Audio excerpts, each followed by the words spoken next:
Alors imaginez un peu la scène. C'est la nuit de Noël, il y a un feu qui crépite dans la cheminée, la voix de Nat King Cole en fond sonore et un meurtre qui se prépare. On va décortiquer ensemble, pas à pas, l'un des contes de la crypte les plus terrifiants qui soient. Vraiment, tenez-vous bien. Et tout, mais alors tout, commence avec cette petite phrase. Une phrase pleine d'innocence qu'on pourrait attendre d'un enfant ce soir-là. Sauf que dans cette maison, à ce moment précis, ce n'est pas du tout un signe de la magie de Noël. Non, c'est le tout début d'un véritable cauchemar. On nous plante un décor de rêve, le cliché parfait de Noël. Une maison cossue, un grand sapin, le feu de cheminée, la totale. Mais derrière cette image de carte postale, une femme est sur le point de commettre l'impensable. On sent bien que l'ambiance est lourde, électrique. Élisabeth, l'épouse, a ce regard froid, déterminé. Son mari, lui, ne se doute de rien, absolument rien. Il s'approche de la cheminée pour s'occuper du feu et lui tourne le dos. C'était l'instant précis qu'elle attendait. Et là, tout bascule. Le geste est d'une rapidité et d'une brutalité sans nom. C'est prémédité. Le bruit sourd et horrible du métal qui frappe le crâne se mélange à la douce musique de Noël. Il n'y a pas un cri, juste un silence de mort qui suit le choc. Un meurtre de sang-froid, pur et simple. Et le pire, c'est qu'elle n'a aucun remords. Zéro. La première chose qu'elle fait, c'est de passer un coup de fil. Mais pas à la police, non, à son amant. Elle lui annonce qu'un terrible accident vient de se produire et que grâce à une grosse police d'assurance vie, ils vont pouvoir commencer une nouvelle vie ensemble. Le mobile est on ne peut plus clair, c'est l'argent. Son plan semble se dérouler sans accroc. Mais voilà, deux éléments totalement imprévus vont venir gripper la machine. D'abord, une petite observation innocente, et ensuite une nouvelle terrifiante qui passe à la radio. C'est à ce moment-là que sa fille, Carrie, débarque dans le salon. Elle est toute excitée, elle a vu le Père Noël dehors. Élisabeth, elle, est bien trop absorbée par son crime. Elle la renvoie au lit d'un haussement d'épaule. Pour elle, c'est juste l'imagination d'une enfant. Grosse, grosse erreur. La voilà de nouveau, seule, en pleine tâche macabre. Elle est en train de traîner le cadavre de son mari qu'elle a enroulé dans un tapis en direction de la porte d'entrée. Et c'est là que la radio, qui était allumée pour couvrir d'éventuels bruits, interrompt sa programmation pour un flash spécial. Et là, c'est la douche froide. Le sang d'Élisabeth se glace. Ce n'était donc pas l'imagination de sa fille. Le Père Noël qu'elle a vu dehors est bien réel. Sauf que c'est un tueur en série en fuite et extrêmement dangereux. Le piège vient de se resserrer brutalement. À partir de cet instant précis, la situation s'inverse complètement.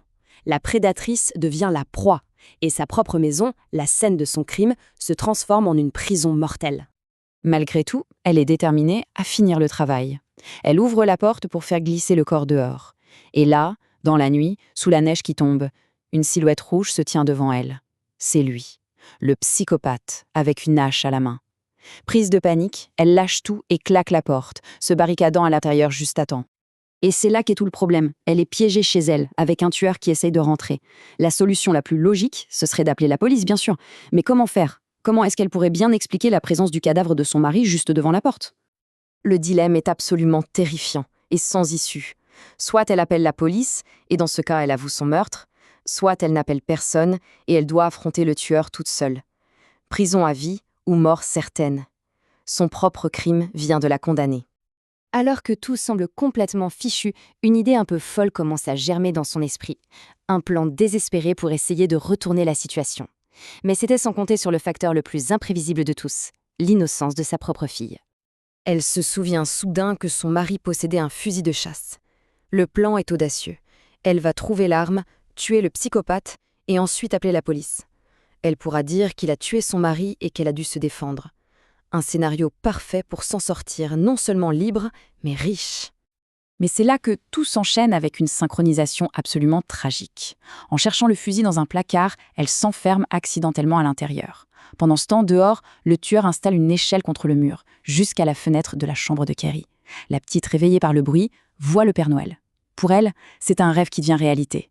En entendant sa mère crier dans le placard, elle pense qu'elle est juste coincée et décide d'aider son visiteur. Elle descend et lui ouvre la porte d'entrée. Et on arrive à la conclusion de cette histoire. Une conclusion qui est un pur chef-d'œuvre d'ironie noire. Toute la cupidité, tout le crime d'Élisabeth vont être anéantis par l'acte le plus innocent et le plus pur qui soit. Elle réussit enfin à défoncer la porte du placard. Le fusil à la main, elle se précipite en bas des escaliers, prête à mettre son plan à exécution. Mais la scène qu'elle découvre en bas l'affiche sur place, la plongeant dans une horreur sans nom. Sa fille, Carrie, est là, dans l'entrée. Avec un grand sourire, elle se tourne vers sa mère et prononce ces mots.